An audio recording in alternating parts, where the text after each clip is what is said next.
să continuăm cu Sims. Sim.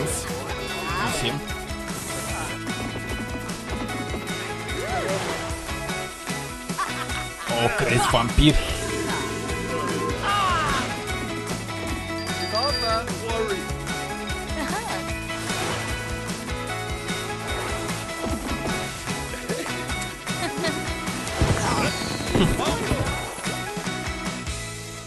And that was The Sims 4. It's coming out in November on PS4. And now I have a confession to make. I've actually never played a Sims game. Are you for real? Nici eu. 20 years almost. Shame. Shame. Ring the bell. I will say, I did get a chance to check it out on PS4. I spoke with the developer, and I think Nici eu nu am this might be jucat the one for Sims me. și It's sincer time to nici nu dive simt in. nevoia. So what they've Am done is văzut, they've am fost în basically jurul tried la to oameni care jucau capture Sims. the entire Sims 4 experience from E the ok, PC. sincer e ok. And instead of Am avut o prietenă kind of care juca reconstituting Sims, or boiling îi it place down or foarte doing something mult. else, but this is really the pure version, and it's been just reworked Și with the jocul UI s-a in mind. dezvoltat It's într-una gonna și have într-una, a adică much a ajuns easier la UI un than nivel we've destul seen. de It's gonna have avansat. all the free Și updates that they rolled out to the e ok, PC. So adică... that's toddlers, Opa. you got your pools, your careers, and I have it on good authority that future PC free updates are also going to make the jump to PS4. So Este foarte divers și poți să faci o grămadă de prostii în el. What's really important here, it's not a reimagining, it's not reconstituted. I think I last played the Herbs on PS2, and those games weren't like traditional Sims games, and that's really what people want. So, as Sid said, exact same game, but with PS4 friendly UI. That's what you want. And of course, it's launching with all the fan favorites like city living and vampires, etc. Are you going to be cruel to your Sims, Holly? Yeah, probably. I mean, it starts with about 3 hours of building a house, and then you're just cruel to them for the rest of it. And lock them in a room with a refrigerator and a door to get out. Don't give my secrets away. Yeah. So, hey, we're keeping a pretty quick pace on today's show, and we've got yet another game update to share with you right now. And, Rob, I got the sense you were kind of fired up for this one. I am massively excited about this one. When I first heard this was coming out, I literally was jumping for joy. And Rob doesn't jump for anything. No, not for anything. So, I believe we are going to have a little look at Tennis World Tour. Let's check out the trailer right now. Oh my god. No comment. Prefer să mă abțin. Chiar intru într-o dilemă despre care nu vreau să discut. Nu o dilemă, dar jocurile sport, am ceva cu ele. Adică, în afară de un joc fighting și, eu știu, curse de alea, nu, adică e un sport, dar mai aparte. Nu suport tenis, And that was NBA. a new look at Tennis Okay. World Tour. It's coming to PS4 next year. Cine joacă e liber să joace și mai departe, adică sunt jocuri frumoase și au ajuns într-un punct în care sunt foarte complexe. Forever. Like it's been way too long since we've had a good, proper, deep tennis sim. Like the last one I really got stuck into was a Topspin 4 on PS3. Adică, I played that so much I was ca să one fac o trophy comparație away from cu platinuming it. tenis, And I da? understand Tenis some of the devs from sim, Topspin 4 are tenis working on Tennis simulator. World Tour. That's true. And there's going to be, I think they've got E ca și cum aș 13 juca licensed players so far. There's a full-on career mode. Grass Simulator, știi? Really focused on the simulation of it as well. Uite cum crește iarba Simulator. Mă înțelegeți? Sim-heavy tennis game, this is going to be the one for you. I think MLB has got some competition now. Simulation. Mai înțeleg un FIFA, mai înțeleg poate chiar și un NBA. Well, the excitement is palpable, and I want to just take a quick status check, just take a moment to catch our breath here. PlayStation's media showcase here at Paris Games Week is just about 30 minutes away. So you know that's going to have some good stuff, and we're going to be cutting live to that right after this program. And we are running a bit behind. We've got a lot to get to. We've got a lot of announcements. We've got reveals, updates to share right here. And I want to kind of bring the conversation back to PlayStation VR because it's just celebrated its conferința în sine începe în birthday. 35 de minute. That's right. More than 100 games out there for PlayStation VR. Tons more due for 2018. Resident Evil în VR, da. Asta, da. Scared the living crap out of me. I played the first few minutes regular on my television, then I popped on the PSVR. Completely different experience. I can't lie, I'm a scaredy cat, so I tried to get the shotgun and leave the house, but that didn't really work out. Did you finish it? We're not going to talk about that today. It's all right, Rob didn't either, so I didn't either. It's way too scary, but a game I really enjoyed. And I'm not even a massive Trekkie, but I really enjoy playing Star Trek Bridge Crew. We played it in the PlayStation Access office, 4 of us all playing. Yeah. You each have like a different role on the bridge. Like I was the helmsman, Dave was the captain, and you have to really coordinate to achieve your objectives. And it's like the ultimate wish fulfillment if you're a Star Trek fan, being able to be in Star Trek. It was just a really immersive experience, exactly what PlayStation VR is good at.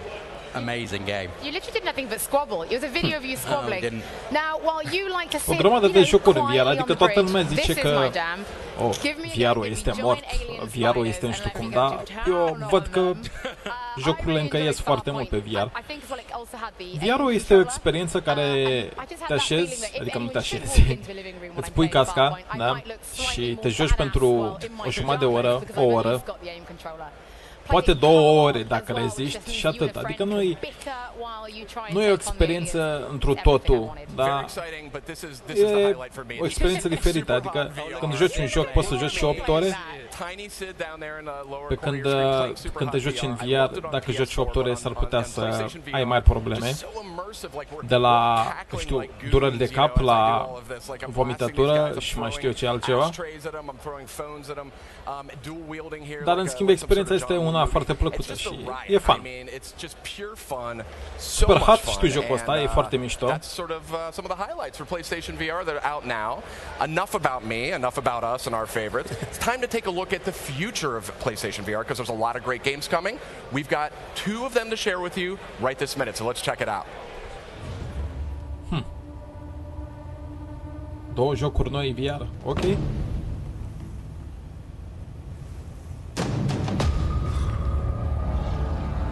Debut. Jocul ăsta e debut, ok.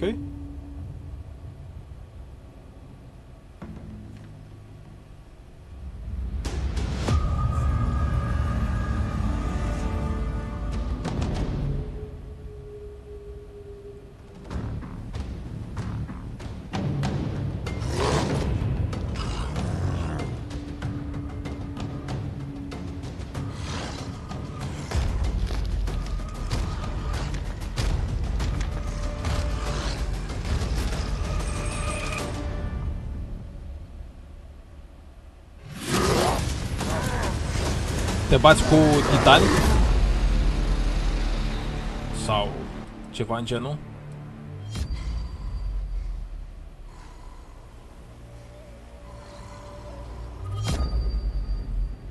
Da, te bați cu titani, probabil, sau...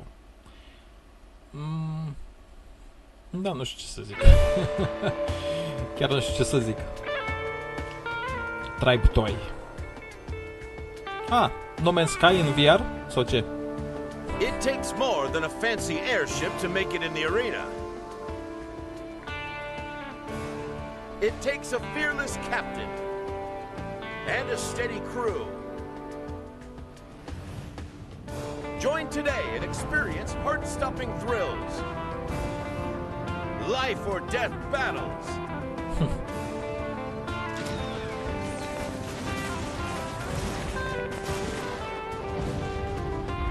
Fight alongside your heroes, or take them on. Wealth and glory can be yours. Do you have what it takes?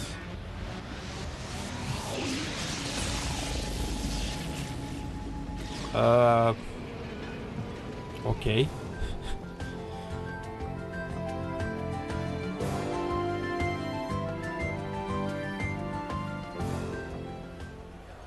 That was 2 brand new games revealed for PlayStation VR, both scheduled for release in 2018.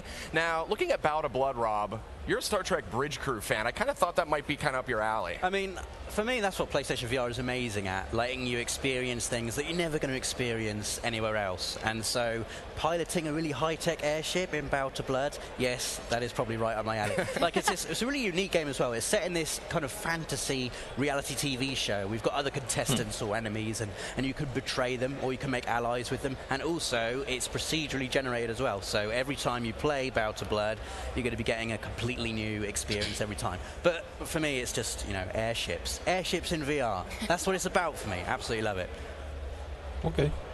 There's also Megalith. We got a quick look at that one, Ramon. What do you think of that? That was the first trailer that we saw. So Megalith is actually an action-packed shooter. Yes, it's a hero shooter. Yeah. So you're a Titan trying to become a giant god, has destructible environments, you get free locomotion. It's also coming out in 2018, and the development team behind it are full of multiplayer veterans, and they're excited about what they can do in VR, which also makes all of us excited, because with VR you're going to have totally new experiences, loads of innovation, so we can't wait to see what everybody's going to do. Absolutely, and one of the great things about PlayStation VR is new experiences, but also putting a fresh perspective on familiar ones. So in that note, let's take a look at Ultra Wings VR coming to PSVR. Ok. Revoluția VR. VR-ul este mult. Uite, încă 20 de jocuri care ies. Nici nu am încă VR, sincer, și ei. Da, nu pare rău că, sincer, prea multe de făcut momentan. Mai important este să schimb PC-ul decât să îmi cumpăr un VR chiar acum.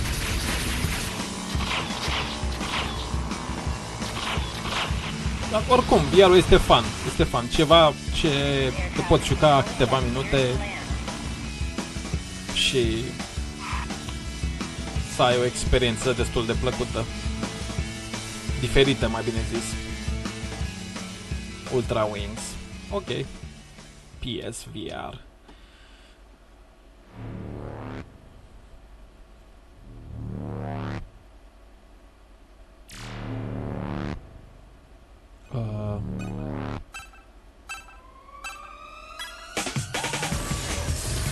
Mișto. Asta pare fun. Asta chiar pare fun.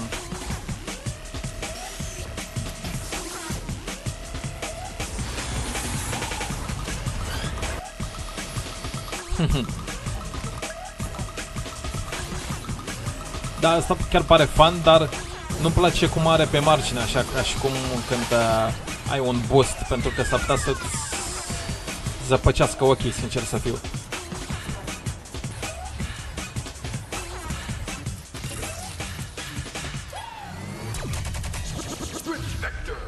Sprint vector. Interesant.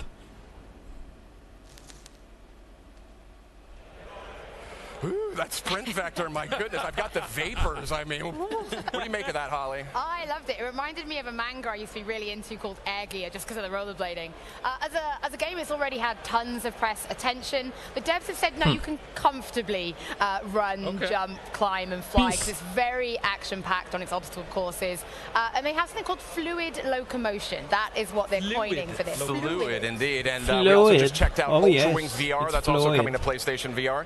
It's an open-world VR flight game, lots of courses and challenges. Interesting that you use the PS moves to pilot the craft. Bunch of different crafts. They're saying 30 hours or so to get all the gold medals, so that's robust experience there. Keeping it moving on the PlayStation VR front.